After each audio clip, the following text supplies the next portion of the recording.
और जब मेरे टिकट का अनाउंस हुआ तो जितेंद्र सतवाई के नाम से हुआ, ना कि जितेंद्र पाल सिंह के नाम से। मेरे परिवार में मेरे से पहले मेरे पिता, मेरे दादा कोई राजनीति में नहीं रहा। जो संस्कार मुझे मेरे माँ और बाप के द्वारा मिले वो बड़े उच्च कोटि के। वो हारे तो आपने चुनाव में प्रचार नहीं किया।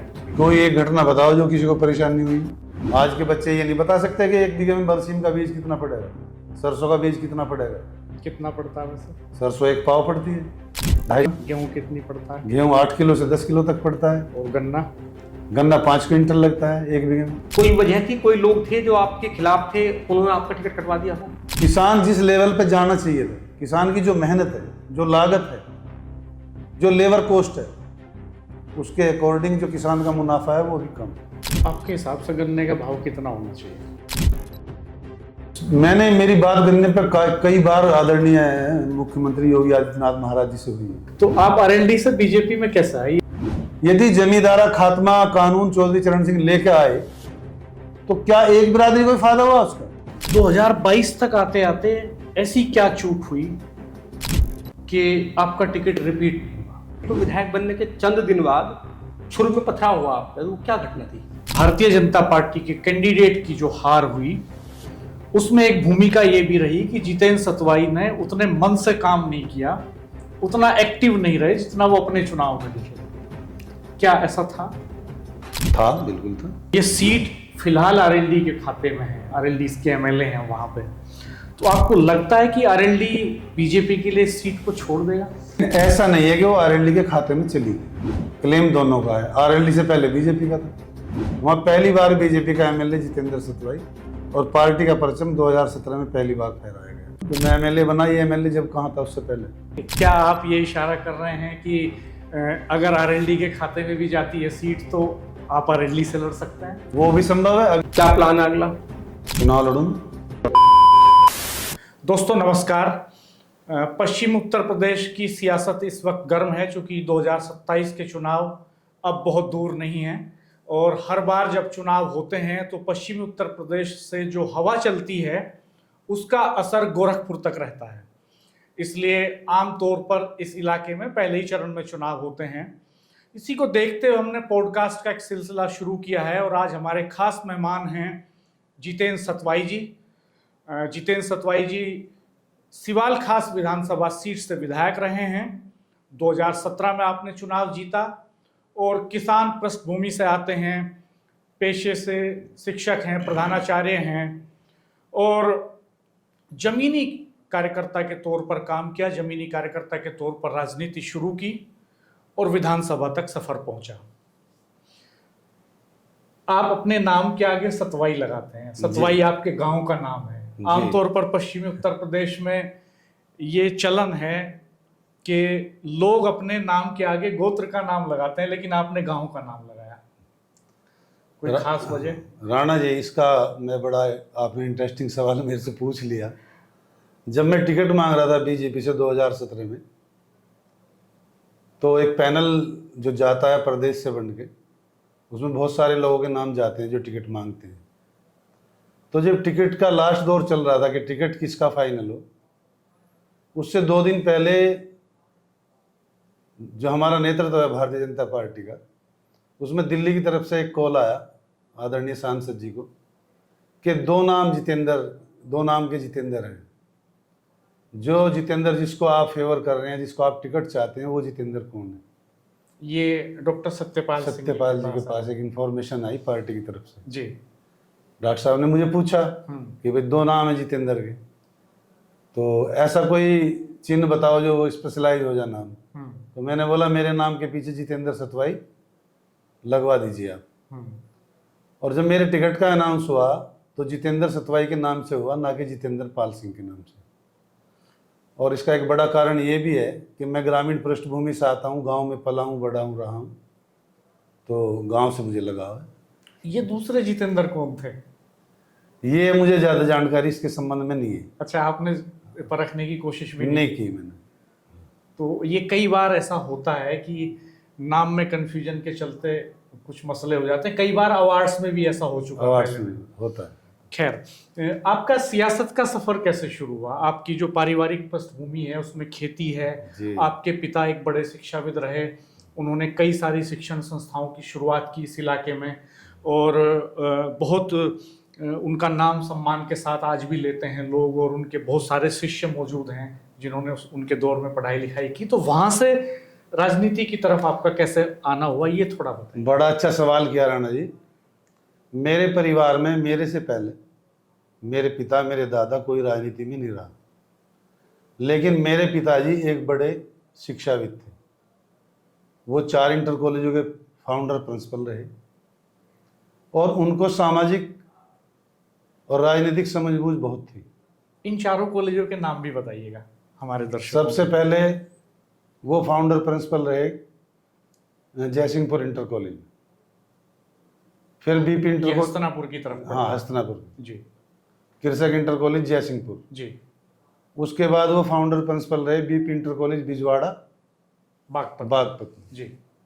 उसके बाद वो आदर्श तमिलनागढ़ी दहा में फाउंडर प्रिंसिपल रहे, हम्म, और सबसे बाद में वो जो आज इस कॉलेज का मैं प्रधानाचार्य हूँ, चौधरी इलम सिंह इंटर कॉलेज, जो बाद में मैंने नाम बदला, जो उन्हीं के नाम पे जो है। उन्हीं के नाम पे आज, उन्होंने उसका नाम जन विद्यापीठ जूनियर हाई स्कूल करके उसके फाउंडर प्रिंसिपल के रूप में कार्य किया, और एक इंटर कॉलेज विकसित रूप में बना के वो उन्होंने मतलब गए।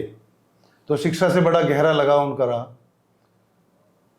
और मैं भी शिक्षक हूँ।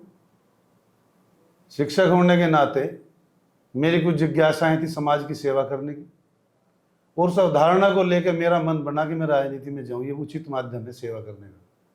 और राणा जी, मैं ये सच्चाई बताऊं आपको कि मेरे 10 साल के इस पॉलिटिकल कैरियर में बीजेपी की मेरे दामन पे कोई दाग नहीं है। कहीं एक पैसे का, एक गज जमीन का, कोई विवादित बयान का।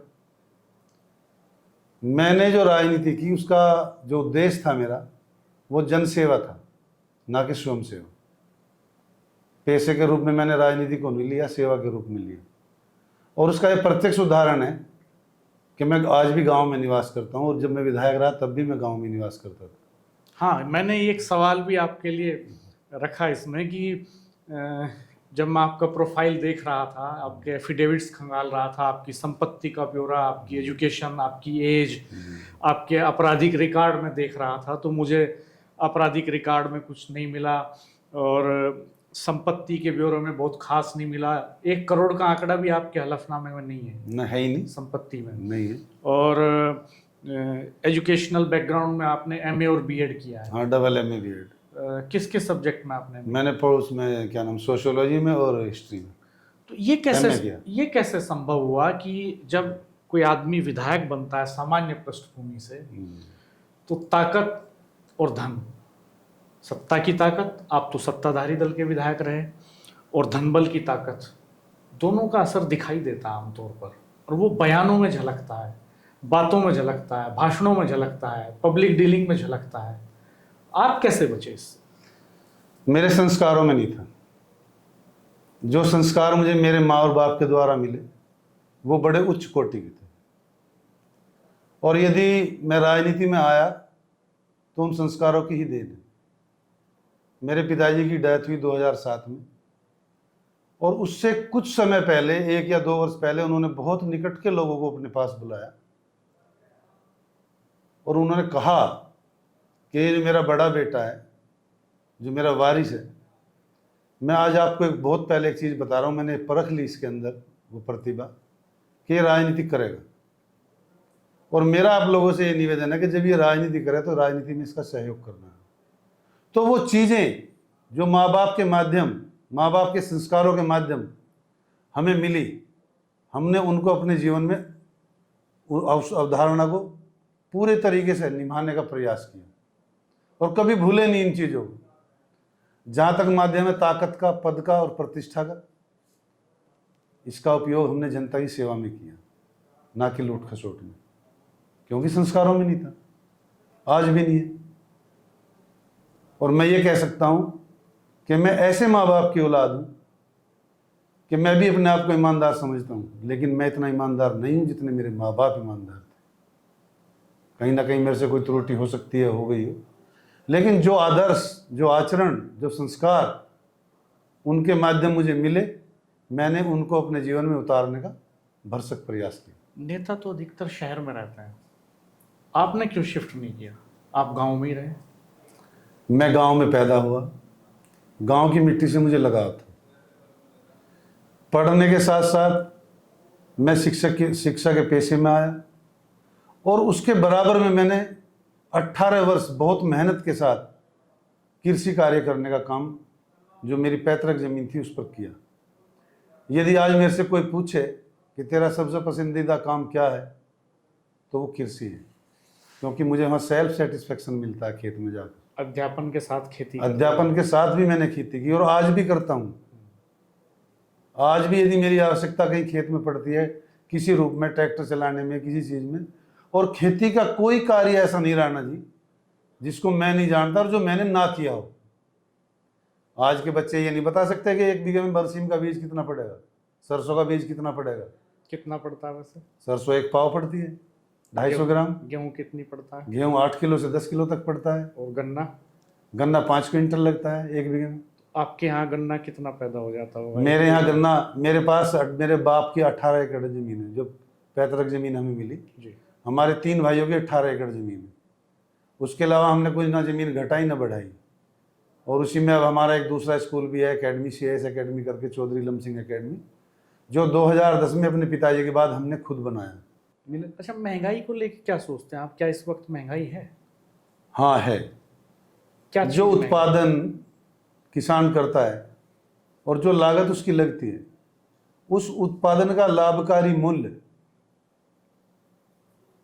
किसान को नहीं मिल रहा अभी भी। जब से हमारी सरकार आई है कुछ चीज़ें अच्छी हुई हैं, लेकिन किसान जिस लेवल पे जाना चाहिए था, किसान की जो मेहनत है, जो लागत है, जो लेबर कॉस्ट है, उसके अकॉर्डिंग जो किसान का मुनाफा है वो भी कम है। आपके हिसाब से गन्ने का भाव कितना होना चाहिए? मेरे हिसाब से गन्ने का भाव, जो हमारे पार्टी का एजेंडा है, था कि हम जो ये कृषि का जो फायदा है इसको दोगुना करेंगे। हाँ, किसान की आमदनी दोगुना करेंगे, तो दोगुनी जिसको हम लेकर आए हैं। हुई नहीं है, प्रयास है, उधर चल रहे हैं। तो कितना होना चाहिए गन्ने का भाव? गन्ने का भाव कम से कम यदि 450 हो तब किसान का कुछ लाभ हो सकता है। आपको लगता आज के टाइम में लगता है इस बार बढ़ेगा? बढ़ेगा, निश्चित बढ़ेगा। आप तो मिलते रहते हैं मुख्यमंत्री जी से? हाँ, मेरी भेंट होती है, चर्चा होती है, गन्ने पे को लेकर चर्चा होती है। इस बारे में बात हुई थी कि 450 कर दीजिए। मेरी बात गन्ने पर कई बार आदरणीय मुख्यमंत्री योगी आदित्यनाथ महाराज जी से हुई है, और ऐसा नहीं है, वो किसानों का दर्द समझते हैं, पता है हमें। आप तो RLD की पॉलिटिक्स करते थे, RLD किसानों की पॉलिटिक्स करती है ऐसा कहा जाता है, तो आप RLD से बीजेपी में कैसा है, ये कहानी बताइए। हाँ, मैं RLD में कभी कोई पदाधिकारी नहीं रहा। हाँ, कार्यकर्ता रहा, वोटर रहा। और उसका सबसे बड़ा कारण ये है कि जहाँ हम पैदा हुए वो चौधरी चरण सिंह की कर्मभूमि रही है। चौधरी चरण सिंह की कर्मभूमि होने के नाते किसान वर्ग उनके साथ था, ना कि कोई बिरादरी। लोग उनको बिरादरी का नेता कहते हैं, छोटी बात है। वो एक वर्ग के नेता थे। यदि जमींदारा खात्मा कानून चौधरी चरण सिंह लेकर आए तो क्या एक बिरादरी को फायदा हुआ उसका, या किसान वर्ग को फायदा हुआ? वो एक वर्ग के नेता थे, बड़े नेता थे, किसान की, मजदूर की, गरीब की बात सोचते थे। उन्हीं विचारों से प्रभावित होकर जो ग्रामीण पृष्ठभूमि के लोग थे उनसे जुड़े और उनको यहाँ नेता माना। जब हम हमारे पैदा हुए और हम होश में आए तो हमारा पूरा परिवेश इसी लोकदल का था, यानी कि चौधरी चरण सिंह का था। उनके बाद उनके बेटे राजनीति में आए, फिर हम उनसे जुड़ गए। किसी पदाधिकारी के रूप में, किसी पोस्ट पर रह के काम करने के रूप में मैंने लोकदल में कोई कार्य नहीं किया। मैं तो एक सामान्य कार्यकर्ता या वोटर के रूप में रहा हूं, जो हमारे जो बुजुर्ग थे उनके द्वारा जो चीज़ें हमें मिली उसका अनुसरण करते हुए। तो सीधे विधानसभा का टिकट कैसे मिल गया? इसके पीछे क्या राज है? एक जिज्ञासा थी मन में जनसेवा की, और जब विधानसभा से पहले ऐसा नहीं, मैं कुछ नहीं रहा। मैं गन्ने में चेयरमैन रहा 6 वर्ष, मल्याणा गन्ना समिति का मैं चेयरमैन रहा। किसानों से जुड़ी हुई राजनीति मैंने शुरू से की, और आज भी किसान का भाव मन में है, क्योंकि मैं खुद किसान हूँ, किसान का बेटा हूँ। जहाँ तक सवाल है बीजेपी में आना, विधायक बनना, एक सोच बदली, और सोच इसलिए बदली कि जो लोकल पार्टियां थी और जो लोकल पार्टियों का शासन प्रदेश में रहा, चाहे वो बसपा का हो, चाहे समाजवादी का हो, चाहे आरएलडी किसी के साथ मिल के रही हो। आरएलडी का कोई ऐसा बड़ा सिस्टम तो था नहीं कि अकेले आरएलडी का कोई शासन प्रदेश में रहा हो। चौधरी साहब अलबत्ता मुख्यमंत्री रहे 2 बार, लेकिन जो लोकल पार्टियां, क्षेत्रीय पार्टियां प्रदेश में शासन कर रही थी, उनके कार्यकाल में प्रदेश पीछे गया, प्रगति प्रदेश की नहीं हुई। क्राइम बढ़ा, कानून व्यवस्था बिगड़ी, आम आदमी सुरक्षित नहीं रहा, बेटी सुरक्षित नहीं रही, और एक जो सामाजिक ताना बाना, सामाजिक सुरक्षा, प्रदेश की प्रगति, सड़कों का विकास, ये सारी चीजें क्षेत्रीय पार्टी का करना संभव इसलिए नहीं था क्योंकि जब तक, मैं राणा जी बताता हूँ, जब तक किसी प्रदेश की जो सरकार है, वो केंद्र से मिलकर जब सरकार नहीं होती तो विकास आधा हो जाता है। और भारतीय जनता पार्टी की सरकारें जहाँ उत्तर प्रदेश से पहले आई, चाहे वो देश में आई, तो उन्होंने देश को भी और प्रदेश को भी एक विजन लेकर प्रगति करने का काम, कानून व्यवस्था ठीक करने का काम, सामाजिक सुरक्षा करने का काम, देश की सीमाओं की सुरक्षा करने का काम, आंतरिक सुरक्षा को मजबूत करने का काम, सेनाओं के सुदृढ़ीकरण का काम, उससे प्रभावित होकर हम बीजेपी की तरफ गए। और हमारे यहाँ एक बहुत प्रतिष्ठित आश्रम है, गुरुकुल प्रभात आश्रम, जिसके स्वामी विवेकानंद जी सरस्वती हैं। उनसे हमारा परिवार मेरे फादर के टाइम से बहुत लंबे समय से संपर्क में था। उनका भी मार्गदर्शन हमें समय समय पर प्राप्त हुआ कि जो देश के लिए भला करने वाली पार्टी है, देश हितैषी पार्टी है, उसमें रहकर आप ऊर्जावान व्यक्ति हो, उसमें रहकर काम करो। उन्होंने आपको मुझे प्रेरित किया परम पूज्य आदरणीय स्वामी विवेकानंद जी ने, लेकिन और उनका आशीर्वाद भी मुझे विधायक बनाने के रूप में मिला। उसके साथ साथ हमारे आदरणीय सांसद जी डॉक्टर सत्यपाल जी का भी आशीर्वाद मुझे विधायक बनाने में रहा। लेकिन 2022 तक आते आते ऐसी क्या चूक हुई कि आपका टिकट रिपीट नहीं हुआ? बड़ा किसी का आशीर्वाद कम मिला, बड़ा आपसे कोई चूक हुई? हाँ, बड़ा गंभीर सवाल है। मैं समझता हूँ मुझसे कोई चूक तो नहीं हुई, पार्टी का निर्णय इसमें मैं ज़्यादा समझता हूँ। पार्टी का क्या सर्वे था, क्यों था, ऐसा क्यों किया गया, जबकि मैंने कोई ऐसा कार्य मतलब समाज विरोधी या पार्टी विरोधी जिससे पार्टी को कोई नुकसान होता हो, समाज को कोई नुकसान होता हो, ना तो मेरे नोटिस में ऐसा कोई कार्य था, ना पार्टी की तरफ से ऐसा कोई मुझे नोटिस जारी किया गया। नहीं, आप तो शिक्षक हैं और डबल एमए हैं, बीएड हैं, आपने निश्चित तौर पे इस पे कोई शोध किया होगा, कोई पड़ताल जरूर की होगी, क्योंकि अब लंबा समय भी हो गया, 2022 के बाद आज 25 में बैठे हुए हैं हम, वो 27 करीब है, तो निश्चित तौर पे आपने मूल्यांकन जरूर किया होगा कि वो कौन से पॉइंट्स थे जहां पर आप नोक नहीं कर पाए, जिनकी वजह से ऐसा हो गया और वो इस बार नहीं होगा। देखिए राणा जी, ऐसा है, जब बहुत सारे लोग एक सीट पर टिकट मांगते हैं, वो सब कार्यकर्ता होते हैं उसी पार्टी के। यदि भाजपा से 5 या 6 लोग टिकट मांग रहे हैं और वो सब भाजपा के कार्यकर्ता हैं, तो किसी ना किसी रूप में, किसी ना किसी बड़े नेता से, किसी ना किसी रूप में हर कार्यकर्ता की आस्था जुड़ी रहती है। मेरी सपोर्ट में कोई है, आपकी में कोई है, किसी तीसरे की में और कोई है। तो कई बार ऐसा हो जाता है कि हम अपने उद्देश्य में हम पीछे रह जाते हैं। आप ये कहना चाह रहे हैं कि आप उतनी लोबिंग नहीं कर पाए जितनी टिकट के लिए जरूरी होती है? आप समझ सकते हैं, आप समझ सकते हैं, क्योंकि किसी भी चीज को अचीव करने के लिए एक आशीर्वाद की जरूरत होती है। 27 का क्या सीन है? अभी आप कर रहे हैं उस तरह की लोबिंग, कर ली है या तैयारी है? मैं पूरे मन से पार्टी के कार्यक्रमों में लगा हूं, और मेरा सबसे बड़ी बात मैं एक बताऊं राणा जी आपको, जो मेरा एक अलग हटके भाव है जनसेवा का, वो बड़ा जो अन्य जनप्रतिनिधि हैं उनसे अलग है। मैं किसी को चैलेंज नहीं कर रहा, लेकिन जमीन पे रहना, जनता को मेरी उपलब्धता और जिन पीड़ित लोगों के कार्य को सुन के उन पर मुझे कार्रवाई करना, उनका सहयोग करना, ये मेरी हॉबी है। किस तरह के काम आते हैं लोग लेके? बहुत सारी सामाजिक समस्याएं हैं, पति पत्नी का विवाद है, डोले का विवाद है, चक्रोड का विवाद है, सड़क का विवाद है, विकास कार्यों को लेकर भी लोग मिलते हैं। क्या ये जो पति पत्नी के विवाद की बात आप कर रहे हैं, क्या इस तरह के विवाद कुछ हाल के सालों में बढ़े हैं? ऐसा बढ़े महसूस कर रहे हैं? बढ़े हैं, बिल्कुल बढ़े हैं। क्या क्या वजह है इसकी? कारण इसका ये है कि हमने बुजुर्गों के पास बैठना छोड़ दिया। जो एक हमारी संस्कृति थी, जो एक समाज था, जो बुजुर्गियत थी, उससे हम कुछ बातें सुनते थे, सीखते थे और उस अवधारणा को अपने मन में लेकर उस पर चलने का काम करते थे। एक दो चीजें हैं समाज में जिसका व्यक्ति को भय होता है। कोई मुझे क्या कहेगा, यदि मैं ये कार्य करूंगा तो मुझे कोई क्या कहेगा, कोई मीन्स समाज इस पर क्या टिप्पणी करेगा।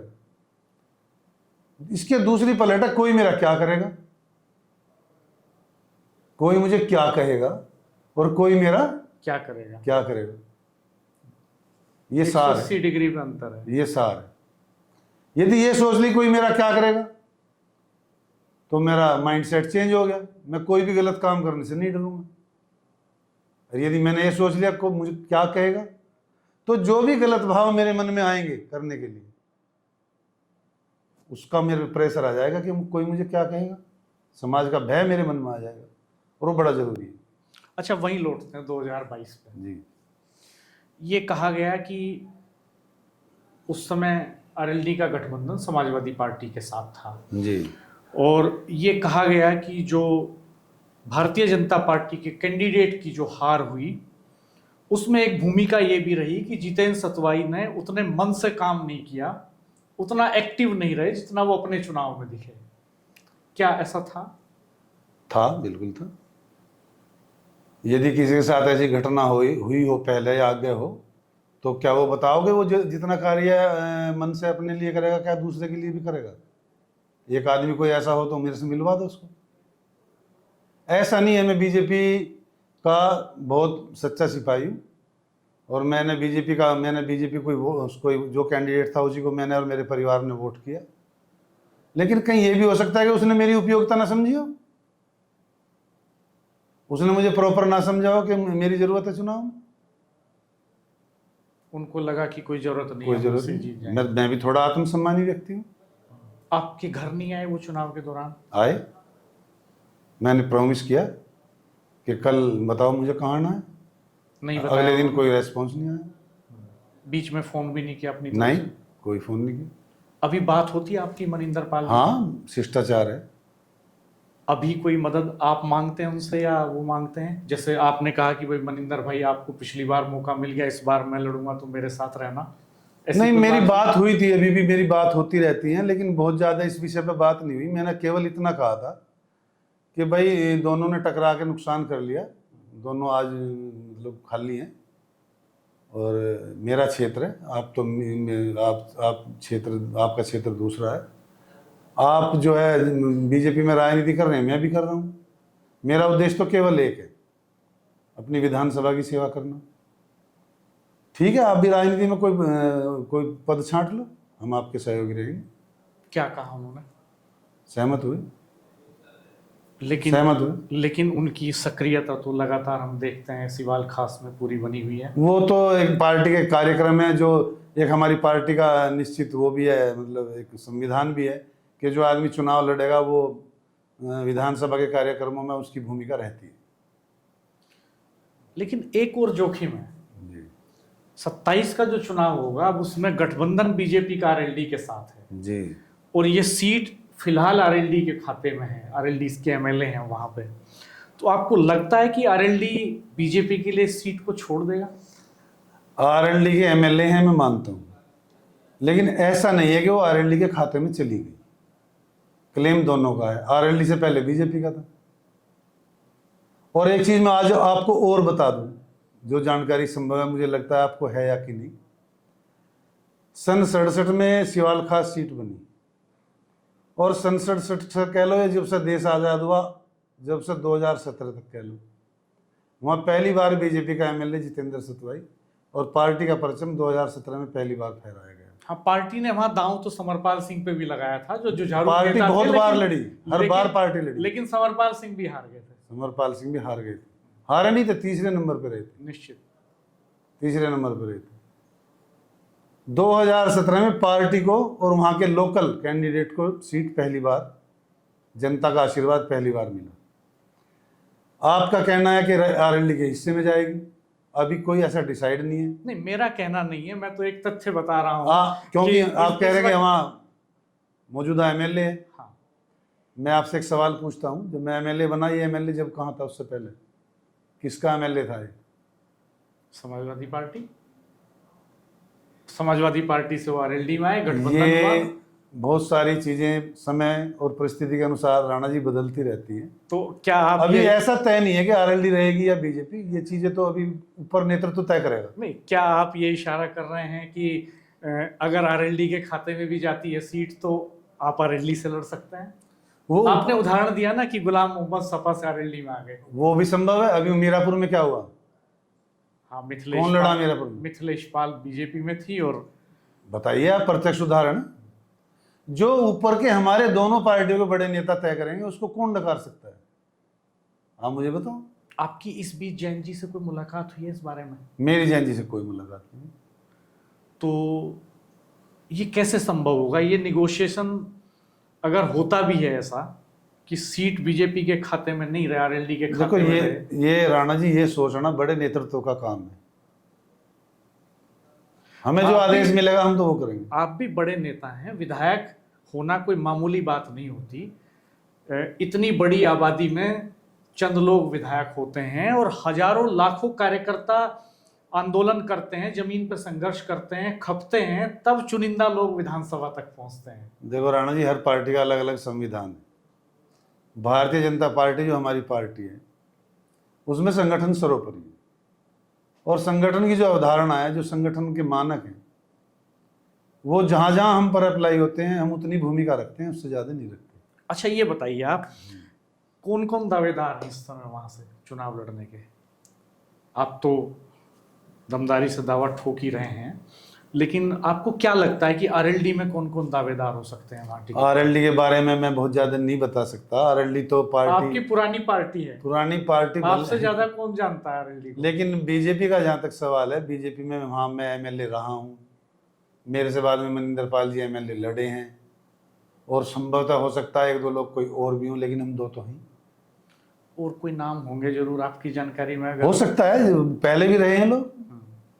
डॉक्टर जितेंद्र वीर चिकारा रहे हैं पहले, उन्होंने हमारे साथ टिकट मांगी थी। तो आप एक मीनाक्षी भराड़ा जी ने मांगी थी 17 में। तो इन सब से आपने बात करके कोई अंडरस्टैंडिंग बनाई है कि भाई 2022 में नुकसान हो गया था अलग अलग होने से, लड़ने से, तो इस बार आपस में कंसेंट बना लें? बहुत ज़्यादा डिस्कशन कभी नहीं होता, लेकिन वर्बली ऐसा नहीं है कि हम जो संवादहीनता नहीं रहती, संवाद करते हैं आपस में। एक किस्सा है बहुत मशहूर मेरठ की सियासत का। जी मंजूर अहमद साहब 5 बार एमएलए रहे, जी, और एक बार वो कांग्रेस के टिकट पे शहर सीट से मोहनलाल कपूर के खिलाफ चुनाव मैदान में उतर गए। और मंजूर साहब अचानक एक दिन सुबह सुबह मोहनलाल कपूर के घर पहुंचे और उनकी मां से कहा कि मैं चुनाव लड़ रहा हूं, मां मुझे आशीर्वाद दो। तो कपूर साहब की मां ने कहा कि बेटा पहले नाश्ता करो, और नाश्ता कराया और मंजूर साहब के सिर पे हाथ रख दिया उन्होंने, और वो फोटो खिंचवा लिया मंजूर साहब ने, और पूरे इलेक्शन भर उन्होंने वो फोटो दौड़ाया कि साहब देखो, मुझे तो कपूर साहब की माताजी ने आशीर्वाद दे दिया तो मुझे जीता, और वो चुनाव जीत गए।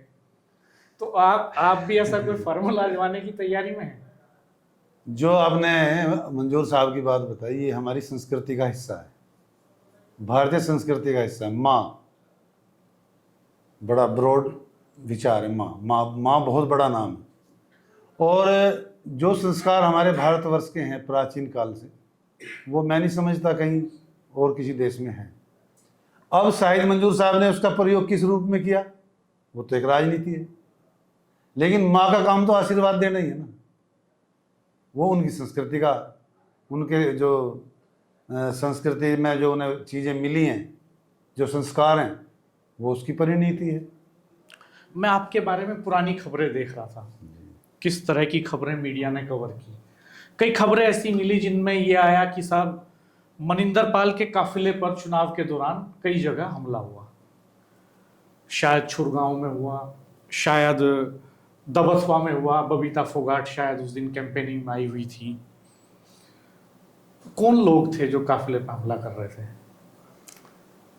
देखो, चुनाव से पहले एक बहुत बड़ा आंदोलन चला जो कृषि बिल हमारा सरकार लेके आई, उसके विरोध में किसान आंदोलन चला, और इस किसान आंदोलन का प्रभाव पश्चिम में बड़े, आप समझ सकते हो, बड़े गहरे रूप से गया। कृषि बिल वापस भी हुए, लेकिन वो आक्रोश चुनाव के टाइम तक था। कोई ऐसे हाथ पॉलिटिकल उसके पीछे नहीं थे जो आप कह रहे हैं, जो चीज़ें हुई हैं।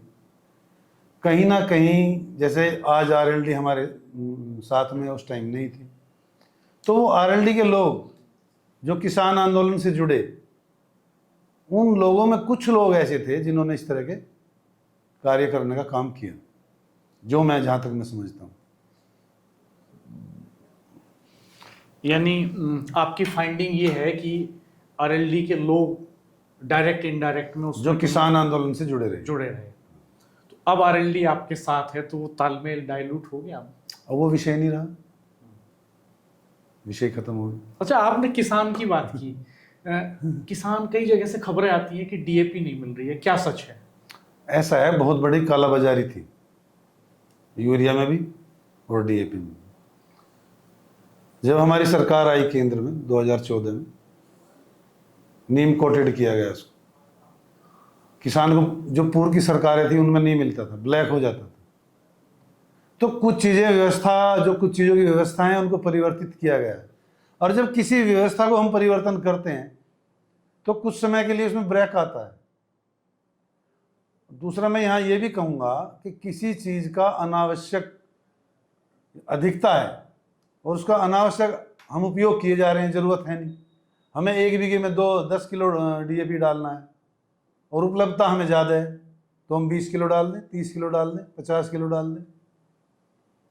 ज़रूरत के मुताबिक जितना रकबे का किसान है उसको कितना डीएपी चाहिए, कितना उसको नाइट्रोजन चाहिए, कितना उसको फास्फोरस चाहिए, कितने उसे और हाईली न्यूट्रिएंट्स चाहिए, ये सबके मानक हैं, तय हैं। नैनो यूरिया लेकर आई हमारी सरकार, जो हम 10 किलो बीघे में घेरते थे वो आज 1 किलो में काम हो रहा है। तो खर्चा घटा है, लागत घटी है। अच्छा, ये जो इस तरह की घटनाएं आप कह रहे हैं, किसान आंदोलन का जो गुस्सा है वो जमीन पे दिख रहा था चुनाव के दौरान, क्या आपको भी झेलना पड़ा ये? मैं कुछ खबरें देख रहा था इस तरह की। एक बार मेरे साथ कोई बड़ी घटना नहीं हुई क्योंकि मैं ग्रामीण पृष्ठभूमि से जुड़ा रहा और सबसे बड़ा फायदा मुझे मिलता था गांव में रहने का। तो लोगों की जो एक आत्मा थी वो मुझे नेता नहीं मानती थी, किसान ही मानती थी। तो ये गुस्सा झेलना पड़ा आपको भी कभी? 1-2 बार। क्या कहा लोगों ने? कभी अशोभनीय नहीं,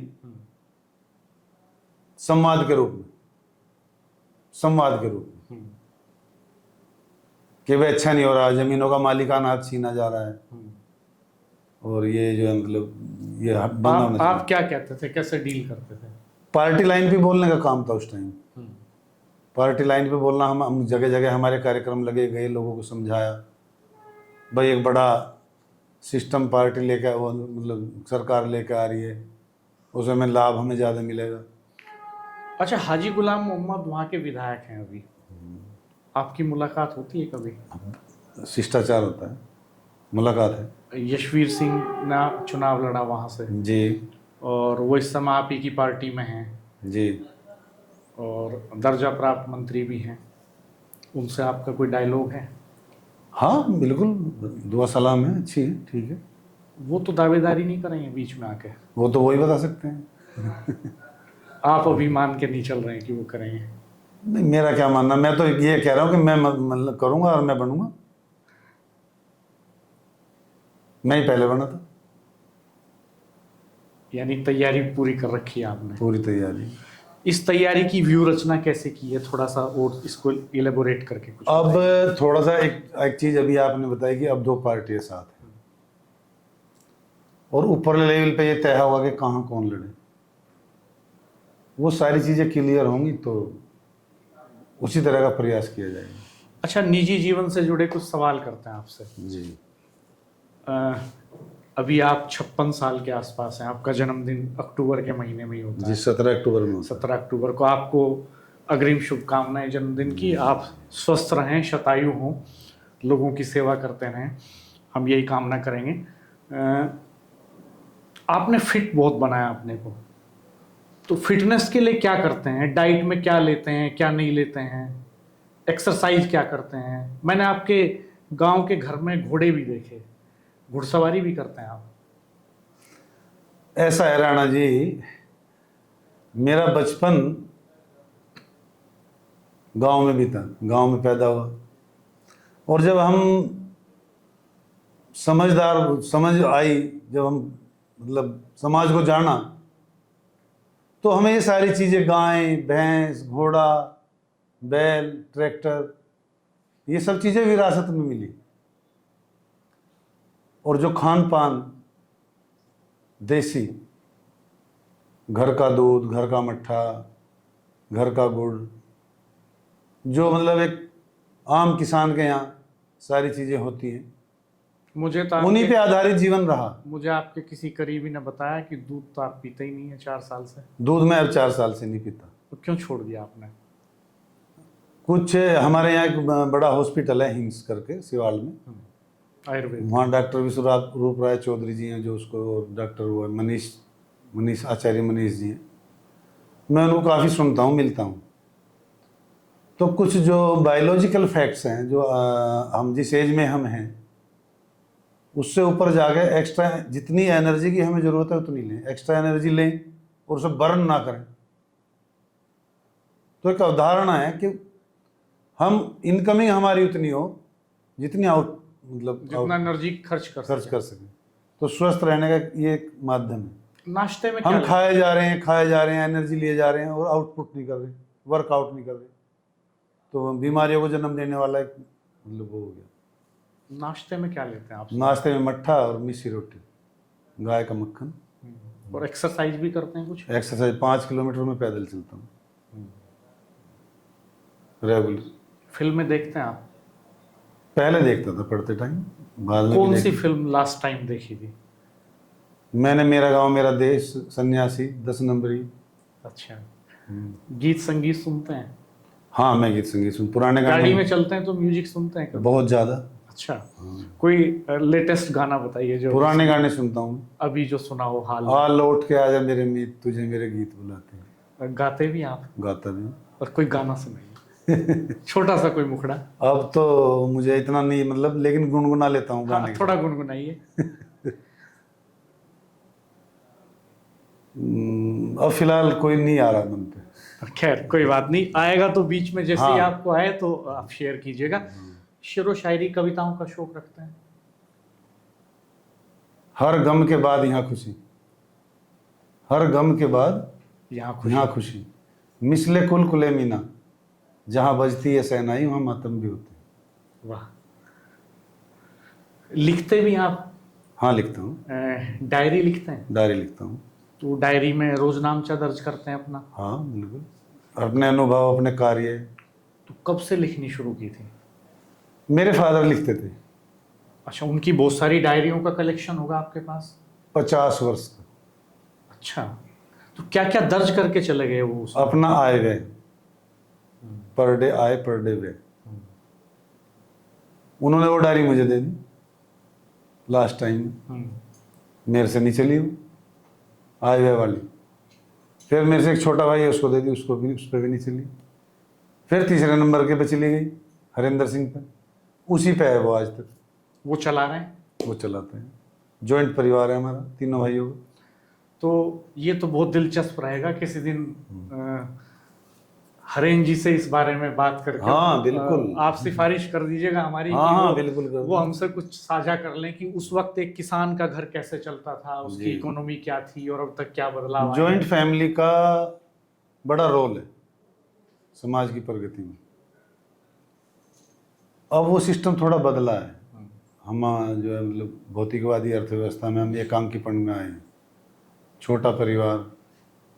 लेकिन जो पुरानी संस्कृति थी, जो जॉइंट संयुक्त परिवार थे, वो एक बड़ा सारगर्भित सिस्टम था, उसमें हम रहे हैं।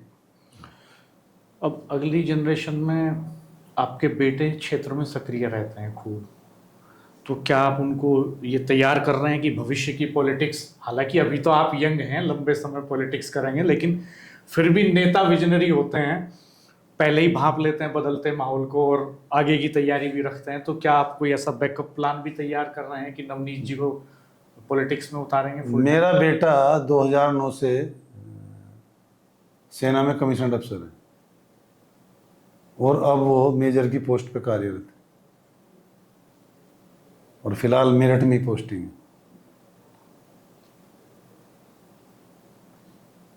हर एक बाप की इच्छा होती है कि बेटा मेरे से आगे निकल जाए, आगे जाए, लेकिन उसका एक निश्चित समय है, उसका एक निश्चित समय है।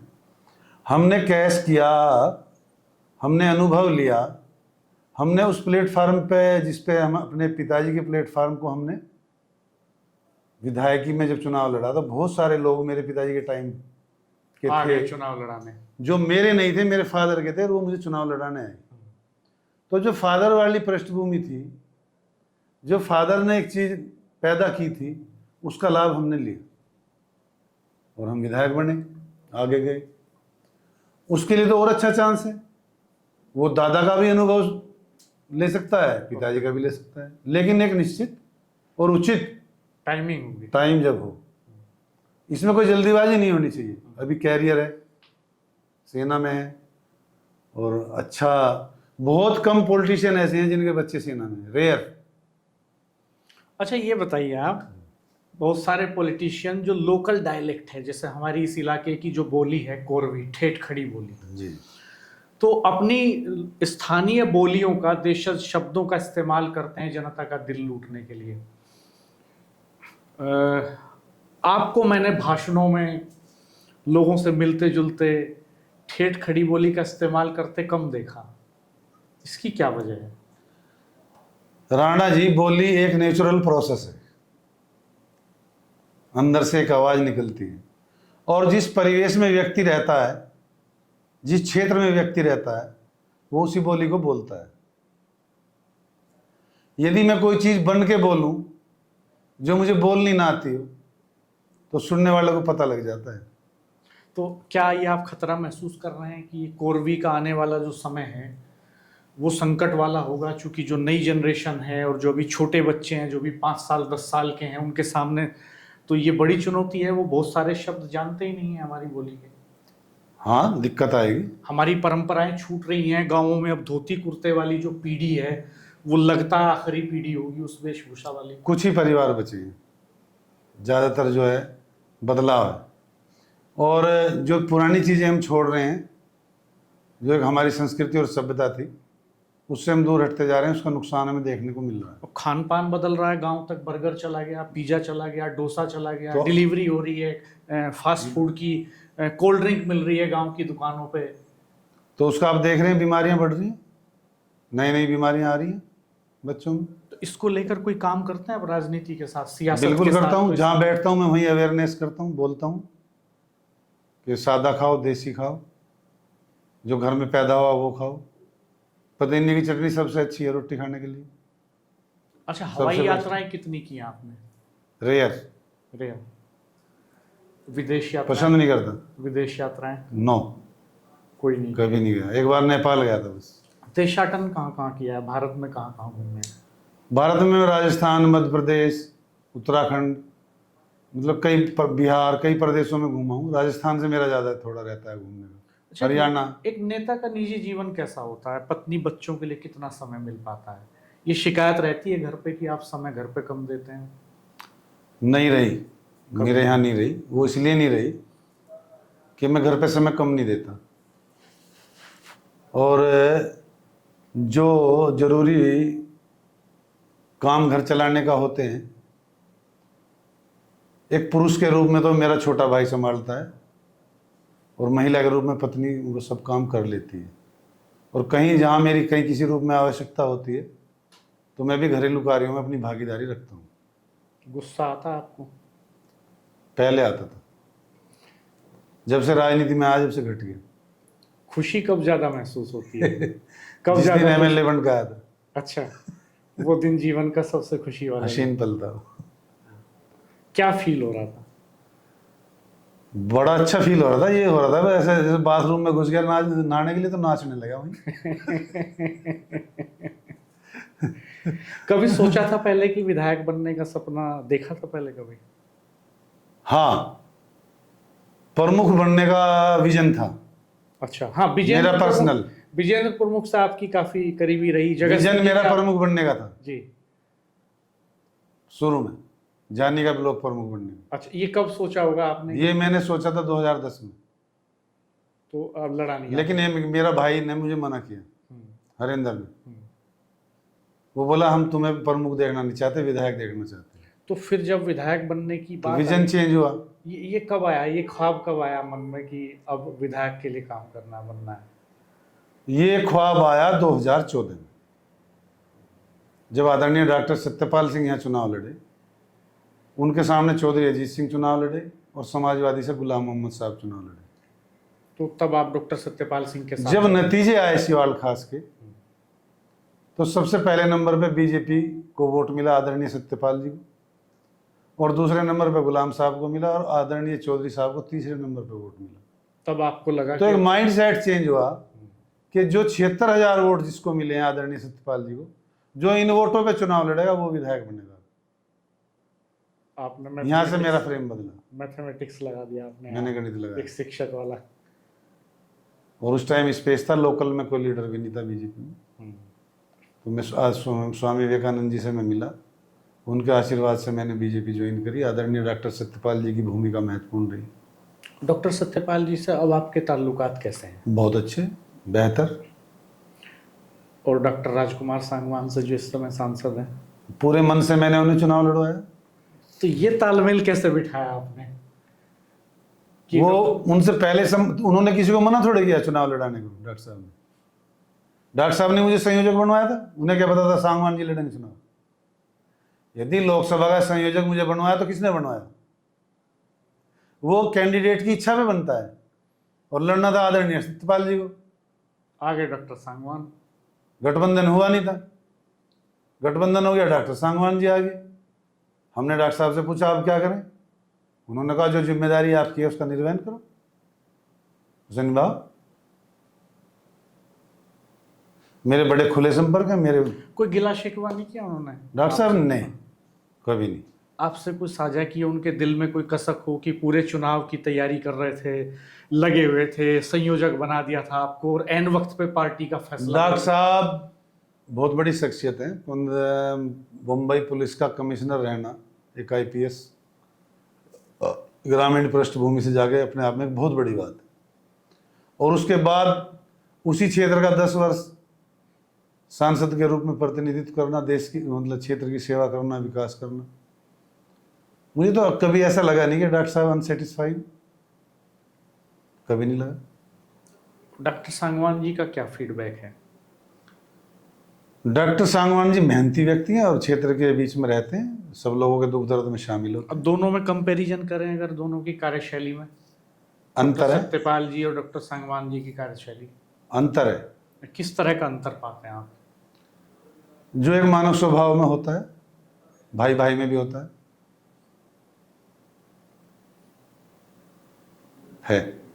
अंतर है। पीपल कनेक्ट किसका मजबूत है? Public connectivity. हाँ, पब्लिक कनेक्टिविटी तो मैं तो समझता हूँ एक सी है। अच्छा, काम कराने में कौन ज्यादा माहिर है? अच्छा, जहाँ तक मेरा अपना अनुभव है अब तक के टाइम में, जैसे विकास की बात को लें, काम की बात को लें, तो डॉक्टर साहब का टाइम अभी बहुत कम हुआ है, डॉक्टर सांगवान जी का। और डॉक्टर सत्यपाल जी जो हैं वो 10 वर्ष रहे हैं। उनका विकास कार्य और काम करने का एक तरीका, जो बागपत को एक नया लुक देने का जो काम उन्होंने किया, वो बड़ा है। कई बार क्रेडिट को लेकर होड़ दिखाई देती है एक, कि जिला अस्पताल का सवाल हो चाहे दूसरे कामों का सवाल हो, एक सोशल मीडिया में एक बहस चलती है, एक तबका कहता है कि साहब डॉक्टर साहब ने कराया है, दूसरा तबका कहता है सांगवान जी ने कराया है। चिट्ठियां बाहर लीक होती हैं, कहते हैं कि डॉक्टर सांगवान जी ने चिट्ठी लिखी थी इस काम के लिए तो साहब इसलिए काम हुआ। फिर चिट्ठी आ जाती है पहले कि साहब डॉक्टर सत्यपाल जी ने लिखी थी इसके लिए तो 4 साल पहले चिट्ठी। तो ये चिट्ठियों का झगड़ा क्या है? राणा जी, बहुत सारे विकास कार्य ऐसे हैं जो जिनको हमने भी देखा है और आप भी देख रहे हो प्रैक्टिकली। एक जनप्रतिनिधि के टाइम में वो कार्य शुरू हुए, एक जनप्रतिनिधि ने उनका प्रयास शुरू किया और फिर वो जनप्रतिनिधि चेंज हो गया, उस पर पत्थर आने वाले जनप्रतिनिधि का लग गया। तो आप मुझे बताएं उसकी शुरुआत में भूमिका किसकी थी? जो दूसरा अगला आया चाहे उसमें मैं हूं या आप हैं, जब उस चीज की शुरुआत हुई जब तो वो नहीं था। अच्छा ये बताइए आप कि सिवाल खास में कौन सा ऐसा काम है जो अधूरा रह गया, सिवाल खास जिसे आप में 2027 में लड़के पूरा कर देंगे? सिवाल खास में एक तो मेरी जो मंशा है वो सैनिक स्कूल लाने की है। ये आपने तब भी शेयर की थी ये बात उस वक्त कि आप सैनिक स्कूल लाना चाहते हैं, तो क्या अड़चन आई बीच में, क्यों नहीं आ पाया?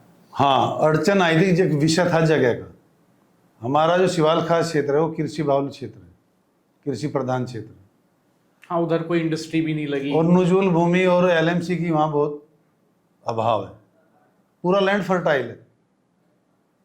और जब कोई बड़ी योजना लानी होती है तो सरकार को जमीन चाहिए होती है। एक तो जमीन एक्वायर करके कोई योजना है, एक जमीन सरकार पे उपलब्ध हो, तो दोनों में बड़ा फर्क है। मैंने कई योजनाओं के लिए जमीन तलाशा लेकिन जमीन का वहाँ अभाव रहा। हमारे साथ सीनियर जर्नलिस्ट राजेश शर्मा जी मौजूद हैं, वो भी आपसे कुछ सवाल करेंगे।